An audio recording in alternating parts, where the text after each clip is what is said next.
بالله من الشيطان الرجيم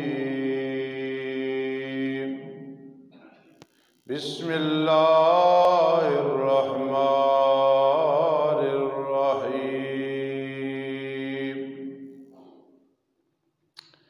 تلك الرسل فضلنا بعضهم على بعض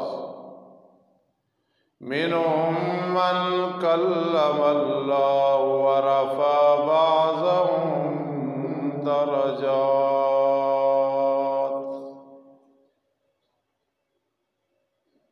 قال النبي صلى الله تعالى عليه وسلم من أحب سنتي فقد أحبني ومن أحبني فهو معي في الجنة أو كما قال النبي صلى الله تعالى عليه وسلم وأيضا قال النبي صلى الله تعالى عليه وسلم من تمسك بسنتي عند فساد أمتي فله أجر 100 شهيد أو كما قال النبي صلى الله تعالى عليه وسلم رب زدني علما رب زدني علما رب زدني علما سبحانك لا علم لنا إلا ما علمتنا إنك أنت العليم الحكيم سبحان ربك رب العزة عما يصفون وسلام على المرسلين والحمد لله رب العالمين اللهم صل على سيدنا محمد وعلى آل سيدنا محمد أفضل صلواتك بعدد معلوماتك وبارك وسلم عليه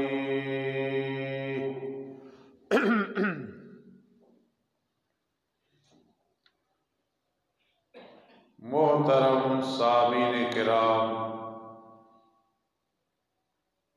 اور میرے عزیز طلبہ کرام اور طالبات،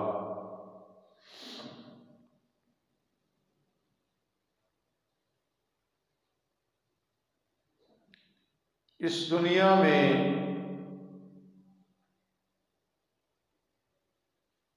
چند روزہ زندگی گزارنے کے لیے انسان اپنی مرضی نہیں کر سکتا۔ جو اپنی مرضی کے مطابق اپنی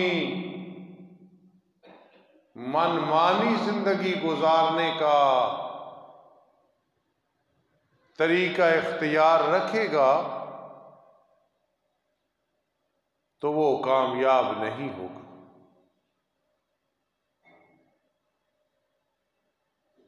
رد و بدل، تبدیلیاں، کمی بیشی اپنی طرف سے قائم کرنے والا وہ اسلام میں داخل نہیں ہوگا بلکہ دخیل ہوگا۔ داخل اور چیز ہے اور دخیل اور چیز ہے۔ مدرسے میں طالب علم آئے، داخل ہو جائے، مدرسے کے قوانین کے مطابق زندگی گزارے، تو وہ مدرسے میں داخل ہوا، انشاءاللہ العزیز فائدہ ہوگا، عالم بنے گا، دین کا خادم بنے گا۔ مدرسے میں طالب علم آیا یا کسی مدرسے میں کوئی طالبہ داخل ہوئی، طالب داخل ہوا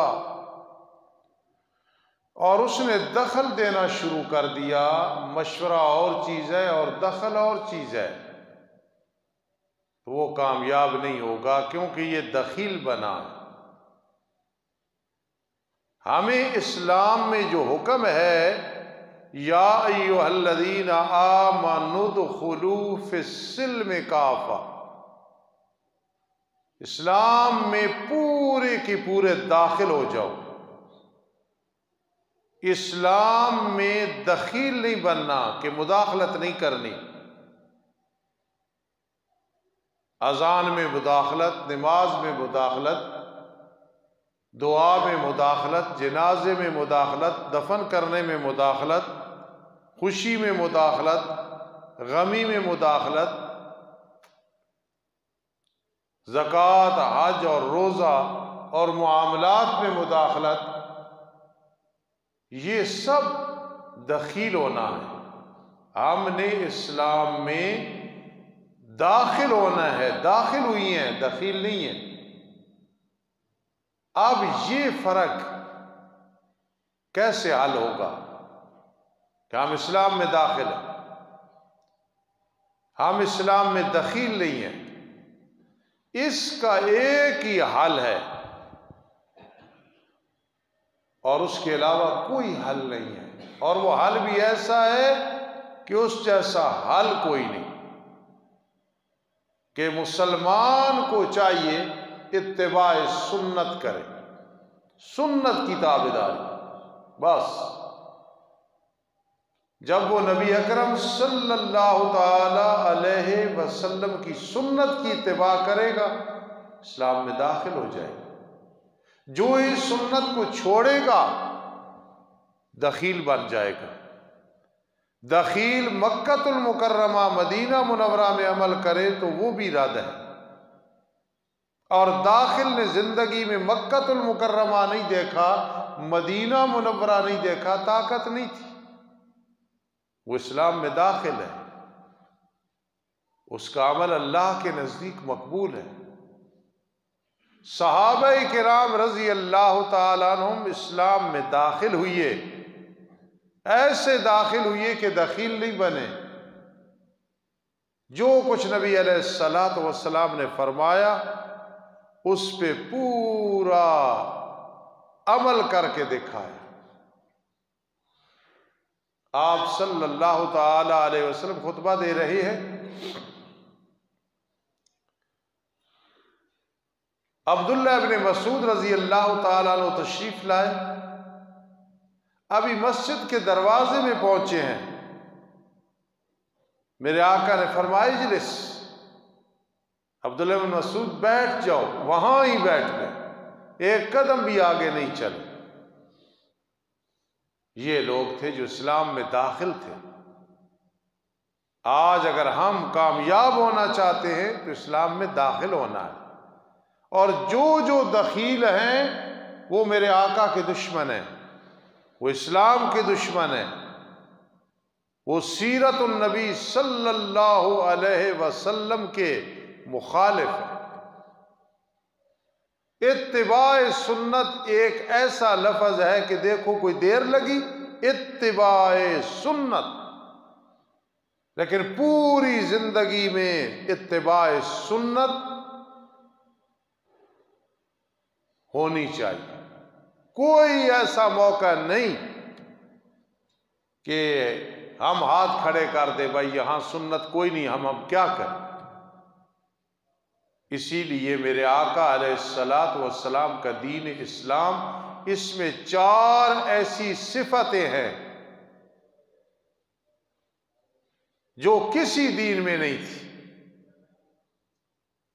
عالمگیر دین ہے، عالمگیر، کافۃ للناس، تمام لوگوں کے لیے. پھر یہ مکمل ہے. الیوم اکملت لکم دینکم واتممت علیکم نعمتی ورضیت لکم الاسلام دینا. پھر یہ محفوظ ہے. کہاں یہ مقام ملے گا؟ انا نحن نزلنا الذکر وانا لہ لحافظون. ہم نے اس اسلام کو، قرآن کو نازل کیا ہے، ہم حفاظت کرنے والے. یہ محفوظ ہے. پھر اسلام اللہ کا پسندیدہ دین ہے. پہلے سارے دین منسوخ ہو گئے، مذاہب باطلہ بھی ختم. جو اللہ نے خود دین بھیجے پہلے انبیاء کرام علیہ السلام پہ، وہ سب ختم. اب پسندیدہ دین ہے ان الدین عند اللہ الاسلام، کہ بے شک دین اللہ کے نزدیک وہ اسلام ہے. تو جو اسلام ہے، اسلام یہ ہے اتباع سنت سے. کتابیں مل جاتی ہیں، کتابیں لکھی جاتی ہیں، تصنیف اور تالیف کی جاتی ہے. اپنی طرف سے کتاب لکھی یا کسی کی چیزیں لکھی ہوئی ان کو جوڑ دیا، مؤلف کر دیا، سب کچھ ہے. لیکن رب کائنات نے ہر دور میں نبیوں کو بھیجا، وہ عملی نمونہ بنے. آدم علیہ السلام، نوح علیہ السلام، ابراہیم علیہ السلام، زکریا علیہ السلام، یحییٰ علیہ السلام، یوسف علیہ السلام، موسیٰ علیہ السلام، عیسیٰ علیہ السلام. جتنے انبیاء کرام علیہ السلام آئے وہ عملی نمونہ، جو کچھ کہا عمل کر کے دکھائے.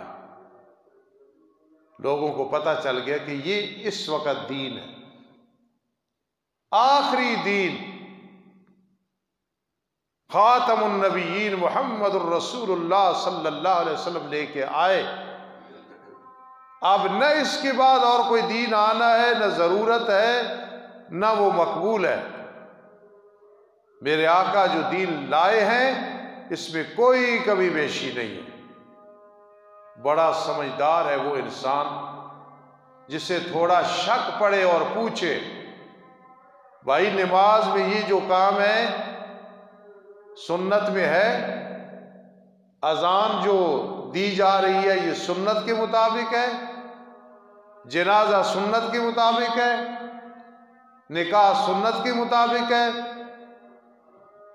روزے، زکوٰۃ اور حج یہ سنت کے مطابق ہے، خوشی اور غمی سنت کے مطابق ہے، میت کی تدفین اور اس سے پہلے اس کی تکفین، کفن دینا یہ سنت کے مطابق ہے. تیرے جسم کے معاملات، لباس، بال یہ سنت کے مطابق ہے. تیرا چلنا پھرنا سنت کے مطابق ہے. تیرے معاملات یہ سنت کے مطابق ہے. تو اتباع سنت واحد حل ہے کامیابی کا، اور کوئی حل نہیں ہے. قرآن مجید فرقان حمید نے بیان فرما تلک الرسل فضلنا بعضهم علی بعض. جتنے رسول آئے ہم نے بعض کو بعض پہ فضیلت دی ہے. بعض وہ ہے جن سے اللہ نے کلام کی، موسیٰ علیہ السلام، اور بعض وہ ہے جن کو اللہ نے وہ درجہ دیا جو کسی کو نہیں دیا، وہ محمد الرسول اللہ صلی اللہ تعالی علیہ وسلم ہے. ورفع بعضهم درجات. سبحان اللہ. اسی لیے سنت کی اتباع نہ کرنے والا، بدعت کرنے والا، اسے توبہ کی توفیق ہی نہیں ہوتی. بدعت جو کر رہا ہے وَهُمْ يَحْسَبُونَ أَنَّهُمْ يُحْسِنُونَ صُنْعًا، بدتی آدمی کا ذہن یہ ہوتا ہے میں اچھا کام کر رہا ہوں تو پھر اچھے کام پہ وہ کب توبہ کرے گا؟ ہاں اللہ ہدایت دے دے کہ وہ بدعات کو چھوڑ دے۔ اور میرے عزیزوں، میرے بزرگوں، میری ماں و بہنوں، دیگر سامعین کرام، صرف عمل پہ نہیں رہنا کہ ہم نے عمل کیا، اس نے عمل کیا، دیکھنا یہ ہے کہ سنت کے مطابق ہے یا کہ نہیں ہے۔ میں اذان دوں اللہ اکبر سے شروع، آپ دیں اللہ اکبر سے شروع، کوئی الصلاۃ والسلام علیک یا رسول اللہ سے شروع کرے، سلام پھیرا اللہ اکبر استغفر اللہ 3 دفعہ کہہ دیا، اونچی آواز سے کلمہ شروع کر دیا۔ فرق ہے، سنت اور بدعت میں فرق ہے۔ جی، جو بدعت کرے گا بدعتی کہلائے گا۔ آؤ قرآن مقدس ہمیں ایک اور مقام پہ ایسے سمجھاتا ہے، قُلْ إِن كُنتُمْ تُحِبُّونَ اللَّهَ، ارشاد فرما دو میرے پیارے پیغمبر، اے میری امت، اگر تم اللہ کے ساتھ محبت رکھتے ہو، یاد رکھنا 2 محبتیں، اللہ اور اس کے رسول سے محبت، اس کے ضمن میں ساری محبتیں آ جاتی ہیں۔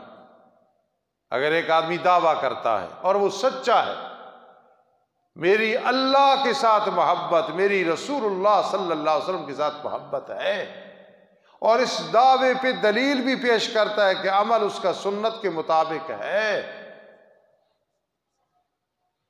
یہ ایک ایسا ضابطہ ہے کہ ماں باپ سے بھی اس کی محبت ہوگی جس طرح ہونی چاہیے، اولاد سے بھی محبت ہوگی جس طرح ہونی چاہیے، ذوی القربیٰ سے ہوگی جس طرح ہونی چاہیے، علماء سے محبت ہوگی جس طرح ہونی چاہیے، مساکین اور غرباء سے محبت ہوگی جس طرح ہونی چاہیے، پڑوسیوں سے محبت ہوگی جس طرح ہونی چاہیے، بیوی سے محبت ہوگی جس طرح ہونی چاہیے، امت مسلمہ سے محبت ہوگی جس طرح ہونی چاہیے۔ ہم نے کیا سمجھ رکھا ہے کہ میرے 2 بھائی ہیں جی، میرے 3 بھائی ہیں جی، 4 ہیں، 5 ہیں، 6 ہیں، میری جی 2 بہنیں ہیں، 3 ہیں، 4 ہیں۔ وہ بہنیں اپنی جگہ پہ، بھائی اپنی جگہ پہ۔ میرے آقا علیہ السلام نے فرمایا وَلِإِخْوَانِنَا الَّذِينَ سَبَقُونَا بِالْإِيمَانِ، قرآن سے دعا پڑھیے، ہمارے وہ بھائی جو ایمان کے ساتھ سبقت کر چکے، پوری امت مسلمہ یہ بہن بھائی ہیں۔ دیکھو نا، ابراہیم علیہ السلام کے بارے میں آیا کہ صحابہ کرام رضی اللہ تعالیٰ عنہم جب مدینہ منورہ میں تشریف لے گئے، قربانی کا حکم ہوا، اللہ کے پیغمبر یہ قربانیاں کیا ہیں؟ میرے آقا نے فرمایا سنت ابیکم ابراہیم علیہ السلام، یہ تمہارے باپ ابراہیم علیہ السلام کی سنت ہے۔ یہ باپ کیوں فرمایا؟ باپ کی جو اولاد ہوتی ہے وہ سب بہن بھائی ہوتے ہیں، تو میرے آقا نے جو جملہ بولا ہے نا، سنت ابیکم ابراہیم، آج میں 2 گھنٹے پہلے مطالعہ کر رہا تھا مولانا شبلی نعمانی رحمہ اللہ کی کتاب کا، انہوں نے زبردست بات کی۔ پہلے جتنے دین مذہب میرے اللہ نے نازل فرمائے سب برحق ہیں، اب ان پہ عمل نہیں ہے، لیکن اس دین اسلام میں فصاحت، بلاغت اور علم کلام کا دخل ہے۔ یہ مدرسے میں، ہر مدرسے میں ایک علم پڑھایا جاتا ہے، اس کو علم معانی کہتے ہیں، اس سے انسان کو ججے تلے الفاظ بولنے آ جاتے ہیں، اسے فصیح اور بلیغ کہتے ہیں۔ تو دین اسلام میں میرے آقا اتنے فصیح بلیغ تھے کہ آپ نے فرمایا اوتیت بجوامع الکلم، مجھے جوامع کلم دیے گئے کہ لفظ میں تھوڑے بولتا ہوں، مطلب بہت زیادہ ہوتا ہے۔ سبحان، اس لیے آپ نے فرمایا سنت ابیکم ابراہیم، تمہارے باپ ابراہیم علیہ السلام کی سنت ہے اور ایک ماں باپ کی اولاد آپس میں متفق رہتی ہے، متحد رہتی ہے، وہی کامیاب ہوتا ہے جو غلط اور ظالم بہن بھائیوں کو بھی ساتھ چلائے، وہ بھائی اور وہ بہن کامیاب ہوتے ہیں۔ تو اس لیے فرمایا ان کنتم تحبون اللہ، اگر تم اللہ سے محبت رکھتے ہو۔ یہاں سمجھانے کے لیے کہنے لگا ہوں کہ اگر اس طرح ہوتا جس طرح میں کہنے لگا ہوں تو مطلب تو یہی بنتا تھا، لیکن اس میں مزہ نہیں تھا، باتیں رہ جاتی تھی۔ ان کنتم تحبون اللہ، اگر تم اللہ سے محبت رکھتے ہو تو یوں ہو سکتا تھا نا، فاحبونی، میرے ساتھ محبت رکھو، میرے ساتھ محبت رکھو۔ میرے آقا فرما دیتے بھائی اللہ نے فرمایا اگر تمہاری اللہ سے محبت ہے تو پھر میرے ساتھ رکھو۔ اس مقام پہ یوں نہیں فرمایا، حالانکہ نبی علیہ السلام کی محبت کے بغیر بات نہیں بنتی۔ میں آج ہی حدیث میں پڑھ رہا تھا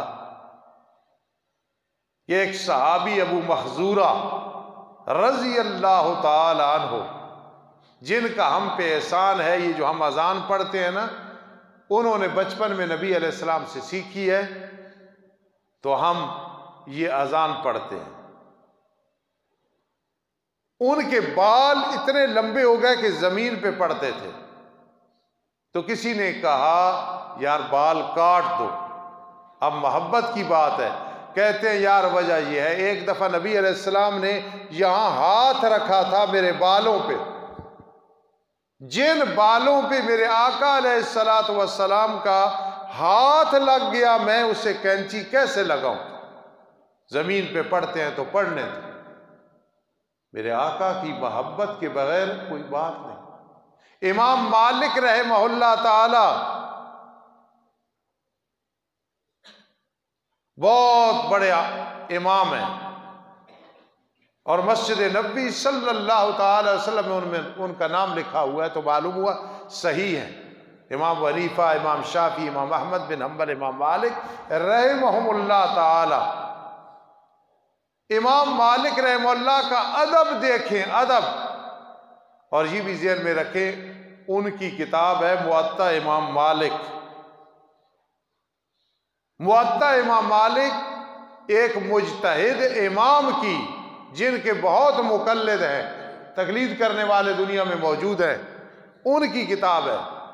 اور قرآن حکیم کے بعد سب سے پہلے لائبریریوں میں اور الماریوں میں موطا امام مالک آیا ہے۔ بخاری شریف بعد میں آئی ہے، مقام بخاری شریف کا زیادہ ہے، بعد میں آنے سے مقام میں کمی نہیں آتی۔ میرے آقا سب سے آخر میں آئے ہیں، مقام سب سے زیادہ ہے۔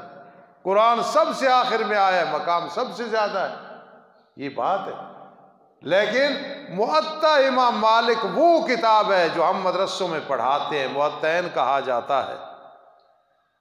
تو یہ کتاب سب سے پہلے الماریوں میں آئی ہے، تو امام مالک رحمہ اللہ تعالی، سبحان اللہ سبحان اللہ، 4 ائمہ میں سے ایک امام ہے۔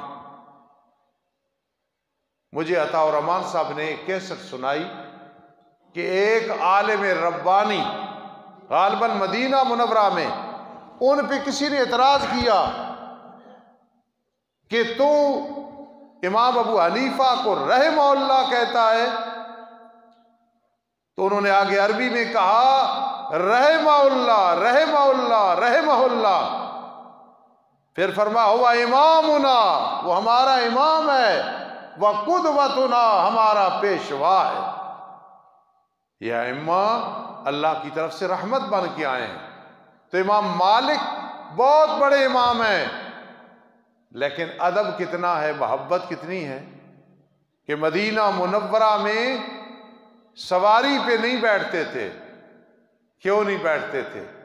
نبی علیہ السلام آرام فرما رہے ہیں، آپ کا جست عطر مدینہ منورہ میں ہے، اور مالک یہاں سے سواری پہ بیٹھ کی جائے، کہیں سواری کا پاؤں اس جگہ نہ آئے جہاں نبی علیہ السلام کے پاؤں مبارک لا اقسم بہذا البلد مس ہوئے تھے اور ٹچ ہوئے تھے۔ کتنے باادب لوگ۔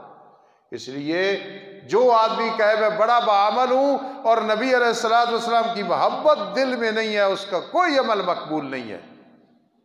لیکن رب کائنات نے یہاں کیا انداز اختیار کیا؟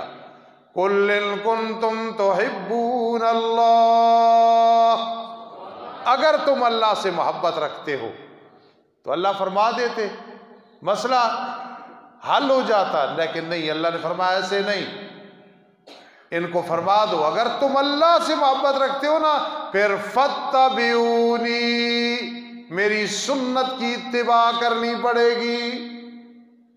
بڑے خوش نصیب ہیں آپ لوگ، بڑا خوش نصیب ہوں میں عاجز کہ ہم مقلد ہیں، تقلید کرتے ہیں، ہم شتر بے مہار نہیں ہیں، ہم امام ابو حنیفہ رحمہ اللہ کے مقلد ہیں، ہمیں اس پہ ناز ہے۔ خدا کی قسم میری دعا ہے دل سے، اللہ تمہیں اور مجھے جب موت دینی ہے ہم اس تقلید پہ پکے ہوں، استقامت ہو ہماری۔ فَاتَّبِعُونِی، میری اتباع کرو۔ اور یہ تقلید کی بہت بڑی دلیل ہے۔ کیسے دلیل ہے یار؟ یہ کیسے دلیل بنتی ہے؟ اگر تم اللہ سے محبت رکھتے ہو تو میری اتباع کرو، میری اتباع کرنی ضروری ہے۔ اور تم سارے عالم تو ہو نہیں، اب علماء اور ائمہ کے پیچھے چلو گے تو یہی تقلید ہے، یہی اتباع سنت ہے۔ فَاتَّبِعُونِی، میری اتباع کرو ہر معاملے میں۔ یقین کرنا اگر ہم اس کو لے کے چلے نا، نہ بریلوی کو سامنے رکھے، نہ دیوبندی کو سامنے رکھے، نہ اور فرقوں کو سامنے رکھے، ایک کسوٹی پہ ہم جائزہ لے لیں، کیا؟ جس میں اتباع سنت ہے، سنت کی تابعداری ہے، وہ جماعت کامیاب ہے۔ ما انا علیہ واصحابی، یہ نام ہے، شہر ہیں بریلوی دیوبندی، اور دونوں پاکستان سے باہر ہیں۔ یہ تو ایک پہچان ہے، کوئی حرج نہیں، لیکن اصل جو پہچان ہے وہ ہے اتباع سنت۔ اس دنیا میں اگر کوئی کہے کہ میں بڑا پکا مواحد ہوں، میں پکا سنی ہوں، اور ساتھ یہ کہے اہل سنت والجماعت کو میں نہیں مانتا، تو میں اس کے پیچھے نماز نہیں پڑھوں گا، بلکہ اس سے سلام بھی نہیں لوں گا، کیونکہ ایک ہی کامیاب راستہ ہے، ما انا علیہ واصحابی، جس کو کہا جاتا ہے اہل سنت والجماعت۔ لیکن اہل سنت والجماعت ایسے نہیں، اذان میں اپنی طرف سے، نماز میں اپنی طرف سے، دعاؤں میں اپنی طرف سے، معاملات میں اپنی طرف سے، ہر مہینے میں اپنی طرف سے بدعت، جنازے میں اپنی طرف سے بدعت، دفن میں اپنی طرف سے بدعت، ایصال ثواب میں اپنی طرف سے بدعت، نکاح میں اپنی طرف سے، یہ مہندی ہے، یہ سہرہ بندی ہے، یہ فلاں کام ہے، یہ فلاں کام ہے۔ فَاتَّبِعُونِی، بس اتباع کرو میری ہر کام میں، واضح دلیل ہو، نبی علیہ السلام نے فرمایا، نبی علیہ السلام نے کیا، نبی علیہ السلام کے سامنے ہوا، آپ نے منع نہیں کیا۔ حدیثیں ہوتی ہیں ضعیف، یہ حدیث ضعیف ہے، یہ کبھی ہے، یہ مرفوع ہے، یہ موقوف ہے، یہ مقطوع ہے، یہ متواتر ہے، یہ خبر واحد ہے، یہ فلاں ہے، فلاں ہے، بالکل ہے۔ علماء کا بڑا مقام ہے کہ حدیثیں بتا دی ہیں، یہ ضعیف ہے، یہ موضوع ہے، یہ گھڑی ہوئی ہے، لیکن سنت کبھی ضعیف نہیں ہوتی۔ ایک آدمی بات کرتا ہے، کہتا ہے یہ حدیث ہے، تو میں کہتا ہوں یار یہ ضعیف حدیث ہے۔ مثلا جی قیامت کے دن ہر آدمی کو ماں کے نام سے بلایا جائے گا، تو میں کہوں گا یہ حدیث ضعیف ہے، کوئی نہیں یہ حدیث، فلاں حدیث یار موضوع ہے، گھڑی ہوئی ہے، یہ حدیث کوئی نہیں۔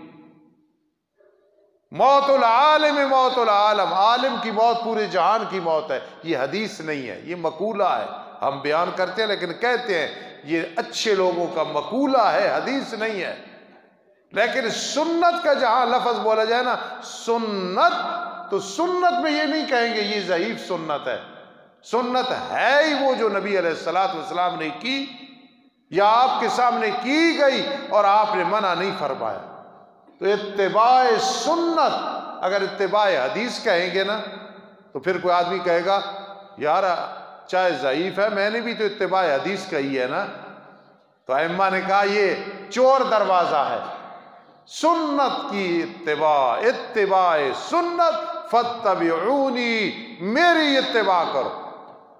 میں ذرا اور انداز سے بیان کرتا ہوں، کئی مولوی اور انداز سے بیان کرتے ہیں، میں ڈرتا ہوں کہ کہیں بے ادبی نہ ہو۔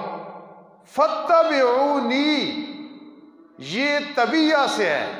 طبیعہ کہتے ہیں کسی چیز کا بچہ بالکل اس کے پیچھے پیچھے چلے، جہاں اس کے قدم ہے وہاں قدم رکھے، بس ایسے چل رہا۔ اس کو اصل میں کہتے ہیں فاتبعونی۔ تو فرمایا فاتبعونی، میری اتباع کرنی ہے۔ کیسے میری اتباع کرنی ہے؟ جہاں میرے قدم، میرے نقش قدم، اس کے مطابق تم نے زندگی گزارنی ہے۔ تھوڑا سا بھی فرق آیا پھر وہ اتباع سنت نہیں بنے گی، وہ اتباع ہوا بنے گی، اتباع بدعات بنے گی، نفسانی خواہشات بنے گی۔ کئی دفعہ آپ نے میری زبان سے بات سنی اور مرتے دم تک انشاءاللہ سنا کہ عذاب ہے، قبر میں بھی عذاب ہے، حشر میں بھی عذاب ہے۔ جو آدمی قبر کے عذاب کا منکر ہے وہ کافر ہے۔ قبر میں جزا بھی ہے، سزا بھی ہے، وہ علیحدہ بات ہے کہ یہ قبر نہیں ہے، وہ برزخ والی قبر مراد ہے، لیکن عذاب قبر برحق ہے، اس سے پناہ مانگنی ہے، ڈرنا ہے، اور جزا کے قبر میں جنت کا باغ بنا دیا جاتا ہے، وہ بھی برحق بات ہے، حق بات ہے۔ لیکن یہ ذہن میں رکھنا، آدمی اگر عذاب سے بچنا چاہے دنیا میں، چونکہ ہم قرآن حدیث کے چھوٹے سے مولوی ہیں، بعض اوقات دیکھتے ہیں تو میں کہتا ہوں یہ بیچارہ عذاب میں مبتلا ہے، اسے پتہ نہیں، فلاں عذاب میں مبتلا ہے، پتہ نہیں۔ تو بعض اوقات آزمائش، بعض اوقات عذاب ہوتا ہے، اور دنیا میں مکافات عمل چلتا ہے۔ اس کو اگر سمجھنا ہے تو یوں ہے، اگر زندگی میں کسی کی عزت پہ حملہ کیا، اپنی عزت پہ بھی حملہ ہوتا ہے، یہ مکافات عمل ہے۔ اگر کسی کو ستایا، تمہیں بھی کوئی ستائے گا، اس کو مکافات عمل کہتے ہیں۔ کسی کا کوئی کام بگاڑا، دھوکہ دیا، منافقت کی، اسے اذیت پہنچائی منافقانہ انداز میں، تمہیں بھی کوئی ایسے دھوکہ دے گا، یہ دنیا میں مکافات عمل چلتا ہے۔ ایک استاذ تھے، انہیں جب طالب علم تنگ کرتے تھے تو وہ کہتے تھے یار میں نے تو اپنے کسی استاذ کو نہیں تنگ کیا، تو مکافات تو ہے نہیں، پھر آزمائش ہے، تم مجھے تنگ کرتے ہو۔ سمجھدار ماں باپ جب دیکھتے اولاد تنگ کر رہی ہے تو سمجھ جاتے ہیں کہ ہم اتنے نیک ہیں نہیں کہ آزمائش ہو، یہ تو مکافات ہے، شاید ہم نے اپنے والدین کو تنگ کیا ہو، آج مکافات عمل چل رہا ہے۔ اس دنیا میں سوچنا چاہیے میری یہ حالت کہیں عذاب تو نہیں ہے، کہیں مکافات عمل تو نہیں ہے کہ میں نے کسی کو تنگ کیا ہو، آج مجھے بھی تنگ کیا جا رہا ہے۔ اور اگر بچنا ہے عذابوں سے، نہ چند روزہ زندگی میں عذاب آئے، نہ قبر میں عذاب ہو، نہ حشر میں عذاب ہو، نہ پل صراط پہ ہو، نہ جہنم میں جانا پڑے، تو پھر کیا کرنا ہے؟ دو کام کرنے، انشاءاللہ کوئی عذاب نہیں ہوگا۔ اور وہ پہلا کام کیا ہے؟ فاتبعونی، سنت کی تابعداری، انشاءاللہ انسان عذاب سے بچ جائے گا۔ یہ چہرے پہ داڑھی ہو، یہ اتباع سنت ہے، شلوار ٹخنوں سے اوپر، یہ سنت ہے، نکاح مسجد میں ہو رہا ہے، سنت ہے۔ آج بڑی شرطیں لگائی جاتی ہیں، بارات ایسے آئے، کھانا یہ ہونا چاہیے، جہیز یہ ہونا چاہیے، اتنے آدمی لے کے آئیں گے، اتنے لے کے جائیں گے، لیکن سب سے بڑی سنت کے مسجد میں نکاح، اور سنت کے مطابق نکاح کے خطبے میں سارے بیٹھے ہیں، یہ بہت کم ہے۔ اس لیے اتباع سنت، سنت کی تابعداری، جو آدمی ایک دفعہ یہ کہتا ہے نا لا الہ الا اللہ محمد رسول اللہ، اور اس نے ایسا کلمہ کہہ دیا ہے زمین و آسمان اس کے مقابلے میں کچھ نہیں ہے۔ من کان آخر کلامی لا الہ الا اللہ دخل الجنہ، آخری وقت نصیب ہو گیا کلمہ شہادت تو انشاءاللہ جنت میں جائے گا۔ اگر بے عمل بھی ہے نا، کلمہ پڑھا ہے اور توحید کو سمجھتا ہے، سزا بھگتے گا، اللہ رحم کرے گا، ایک نہ ایک دن جنت میں چلا جائے گا۔ اور اگر خاتمہ شرک پہ ہوا خدا نخواستہ، پھر کبھی بھی جنت میں نہیں جائے گا، دوزخ میں رہے۔ اس لیے اللہ کی توحید پہ پکا رہنا یہ سب سے بڑی اتباع سنت ہے۔ اب دیکھو کلمہ پڑھنا، لیکن سلام پھیرا، میرا لالا اسلم بیٹھا ہے، آپ بیٹھے ہیں، اونچی آواز سے لا الہ الا اللہ شروع کر دیا، روکا کیوں جی؟ کلمہ پڑھ لینا۔ لیکن نبی علیہ السلام نے ایسے پڑھا ہے؟ نہیں پڑھا۔ درود شریف شروع کر دیا اذان سے پہلے، نبی علیہ السلام نے پڑھا؟ حضرت بلال جیسا کوئی مؤذن گزرا ہے، میرے آقا کے 4 مؤذن تھے زندگی میں، کسی نے بھی پڑھا ہے اذان سے پہلے؟ نہیں۔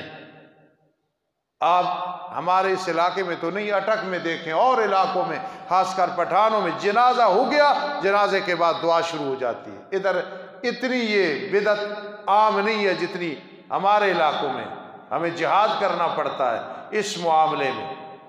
تو جنازہ میرے آقا علیہ السلام نے کتنے جنازے پڑھائے ہیں، لیکن کبھی آپ نے جنازے کے بعد دعا کرائی ہے؟ نہیں کرائی۔ اس لیے اتباع سنت کی برکات ہے، اللہ کا عذاب نہیں آتا ہے، دنیا میں بھی نہیں، انشاءاللہ قبر میں بھی نہیں ہوگا اور حشر میں بھی نہیں ہوگا۔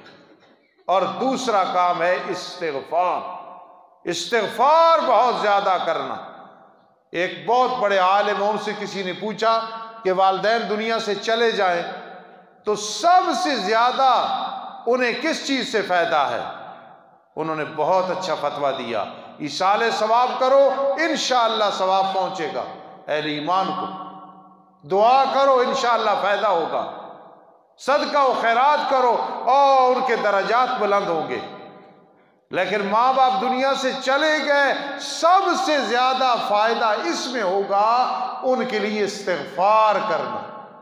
حدیث پاک میں آتا ہے اچانک ماں باپ کا درجہ بلند ہو جاتا ہے، وہ پوچھتے ہیں کس وجہ سے ہمارا یہ درجہ بلند ہو گیا ہے؟ تو حدیث میں آتا ہے فرشتے جواب دیتے ہیں بے استغفار ولدک، تیری اولاد نے تیرے لیے استغفار کی ہے، رب کائنات نے تیرے درجات کو بلند کر دیا۔ سبحان اللہ۔ تو 2 کام، اتباع سنت اور استغفار ہوگا، یقین کرنا اللہ عذاب سے محفوظ رکھتے ہیں، نہ دنیا میں، نہ قبر میں، نہ حشر میں، نہ جہنم میں عذاب نہیں ہوگا۔ تو بھائی اتباع سنت کرنی ہے، اور جس آدمی کو یہ سعادت نصیب ہو جائے خوشی میں، یار خیال کرنا کہیں سنت کے خلاف کام نہ ہو، غمی میں خیال کرنا سنت کے خلاف نہ ہو، نماز پڑھی یار سنت کے خلاف نہ ہو۔ اس دفعہ جو شب رات کو ہوا، ہم دوسروں کو کیا سمجھائیں؟ ہمارے گھروں میں، دیوبندیوں کے گھروں میں بچوں نے جو آتش بازی کی، یقین کرنا میں اس وقت دعا کر رہا تھا، یا اللہ بعض اوقات تیری گرفت بڑی سخت آ جاتی ہے، گرفت نہ کرنا، معاف کر دینا کہ یہ کیا کر رہے ہیں لوگ، مدرسہ ہے، مسجد ہے، اور آتش بازی قریب ہو رہی ہے، دور ہو رہی ہے۔ وہ ماں باپ بڑے بدقسمت ہیں جن کی جیب سے یہ روپیہ نکلتا ہے اور بچے آتش بازی کر رہے ہوتے ہیں۔ اور میں نے کئی علماء کے مجمع میں یہ بات کی اور آپ کو بھی کہنے لگا ہوں، یاد رکھنا اگر مال مبارک دیکھتے ہو کہ میرا مال مبارک ہے یا کہ نہیں، غلط جگہ اگر آپ کا مال لگ رہا ہے، صرف ہو رہا ہے، وہ آپ کا مال مبارک نہیں ہے۔ مبارک ہوگا تو پھر ایسے کاموں میں نہیں لگے گا۔ جاؤ کوئی بھی ہو، ڈھول بج رہا ہے، گانے بجانے ہیں، کنجریاں ناچ رہی ہیں، قوال ہیں، کوئی ایسا کام ہو رہا ہے جو سنت کے خلاف ہے، تو جو خرچ کر رہا ہے اسے کہو ہمارے فقیر استاذ نے، خطیب نے کہا ہے تیرا مال مبارک نہیں ہے۔ الحلال لا يتحمل الاسراف، اگر مال مبارک ہوگا اس میں فضول خرچی اللہ ہونے ہی نہیں دیتے ہیں۔ جس میں فضل خرچی ہو رہی ہے تو وہ مال مشکوک ہے، چاہے جس وجہ سے مشکوک ہے۔ اس لیے اتباع سنت، رمضان المبارک آ رہا ہے، تراویح ہے اتباع سنت، سحری ہے اتباع سنت، افطاری ہے اتباع سنت، تلاوت ہے اتباع سنت، اعتکاف ہے اتباع سنت، صدقۃ الفطر کی ادائیگی، سب میں کوشش یہ کرنی ہے کہ بس سنت کے مطابق ہو۔ یہ وتیرہ بنا لو، یہ طریقہ بنا لو، انشاءاللہ کامیابی کامیابی ہے۔ اور ایک آدمی کہتا ہے مجھے نبی علیہ الصلوۃ والسلام سے محبت ہے، چاہے وہ نام کا بھی ہے نا، مجھے اس کے یہ لفظ بہت میٹھے محسوس ہوتے ہیں، لیکن اس پہ دلیل ہونی چاہیے کہ اتباع سنت، نبی علیہ الصلوۃ والسلام کی سنت کی اتباع۔ میرے آقا علیہ الصلوۃ والسلام نے فرمایا 3 شخص ہیں قیامت کے دن میرے حسن و جمال کو نہیں دیکھ سکیں گے، حالانکہ میرا حسن و جمال 4 گنا اور بڑھ جائے گا، دنیا میں لوگ برداشت ہی نہ کر سکتے اگر پورا حسن و جمال، حالانکہ وہ حسن و جمال بھی آج تک اس کی مثال نہیں ہے اور نہ ہوگی، لیکن فرمایا 3 قسم کے وہ لوگ ہیں جو میرا حسن و جمال کا دیدار نہیں کر سکیں گے۔ اب سننا وہ کون ہے؟ فرمایا پہلا ہے العاق لوالدی، والدین کا نافرمان، العاق لوالدی۔ ایک میرے شاگرد ہیں لیکن کئی چیزوں میں مجھ سے آگے ہیں، مجھے ناز ہے، مذہب ہی تب آتا ہے کہ شاگرد اور اولاد آگے نکل جائے۔ انہوں نے مجھے بات سنائی کہ میں ایک علاقے میں گیا تو میں نے ایک آدمی سے پوچھا آپ کے کتنے بیٹے ہیں؟ تو اس نے اشارہ کیا کہ یہ 4 ہیں لیکن چاروں میرے باپ ہیں۔ تو کہتے میں بڑا پریشان ہو گیا، ادھر بیٹے کہہ رہا ہے اور ادھر کہہ رہا ہے یہ چاروں میرے باپ ہیں۔ رو کے وضاحت کی ہے کہ چاروں مجھ پہ مسلط ہے، مجھ سے منواتے ہیں، میری نہیں مانتے ہیں، تو پھر میں باپ کس چیز کا ہوں؟ وہ اپنی طرف سے اس کا جو درد دل تھا نا، وہ اس کا مطلب یہ تھا کہ 4 بیٹے ہیں لیکن باپ ہیں، کیا مطلب؟ یہ انہوں نے مجھے غلام بنایا ہوا، میری بات نہیں مانتے۔ العاق لوالدی، والدین کا نافرمان قیامت کے دن نبی علیہ السلام کا حسن و جمال نہیں دیکھ سکے گا۔ والتارک لسنتی، میری سنت کا تارک۔ جن حضرات نے داڑھی نہیں رکھی ہوئی، میں پیار سے شفقت سے کہہ رہا ہوں، قبر میں جائیں گے مسواک کو نہیں لے کے جانا، پگڑی نہیں لے کے جانی ہے، شلوار نہیں کہ ٹخنوں سے اوپر رکھو جی، نہیں ہے یہ چیز، سرما نہیں، کیا کرنا ہے قبر میں جب جائیں گے یہ سنت ساتھ چاہیے، خدا را یہ سنت، اس پہ عمل کر لو۔ وَالتَّارِقُ لِسُنَّتِي، میری سنت کا تارک، فرمایا وہ میرے حسن و جمال کا دیدار نہیں کر سکے گا۔ اگر مجنون اور مجذوب بھی ہمیں کوئی کہے نا ہر کام میں بس جی سنت کی تابعداری کریں گے، سنت کی تابعداری کریں گے، کیوں میں روتا ہوں، کیوں بار بار ذکر کرتا ہوں؟ میرے پیر و مرشد سید عنایت اللہ شاہ بخاری رحم اللہ میں کمال یہ تھا، اپنے بیگانے کہتے ہیں ہر بول میں، ہر قول میں، گفتار میں، رفتار میں سنت پہ نظر ہوتی تھی۔ آپ لوگ سنت کے پابند ہو تو اور بنو۔ اور تیسرا کون بدبخت ہے؟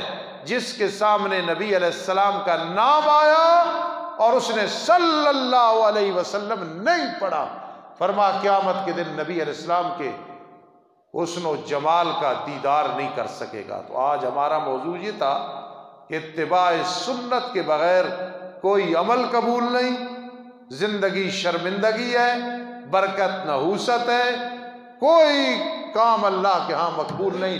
خدا را رٹا لگاؤ اور اسی پہ رشتے کرو، اسی پہ رشتے چھوڑو، اسی پہ تعلق بناؤ، اسی پہ تعلق چھوڑو۔ بھائی اتباع سنت ہے تو ہم تمہارے ساتھ ہیں، جو سنت کی تابعداری نہیں ہے تو ہم تمہارے ساتھ نہیں ہیں۔ انشاءاللہ اگلا جو میرا بیان ہوگا اس پہ بڑے اور دلائل دیں گے۔ وما علینا الا البلاغ المبین۔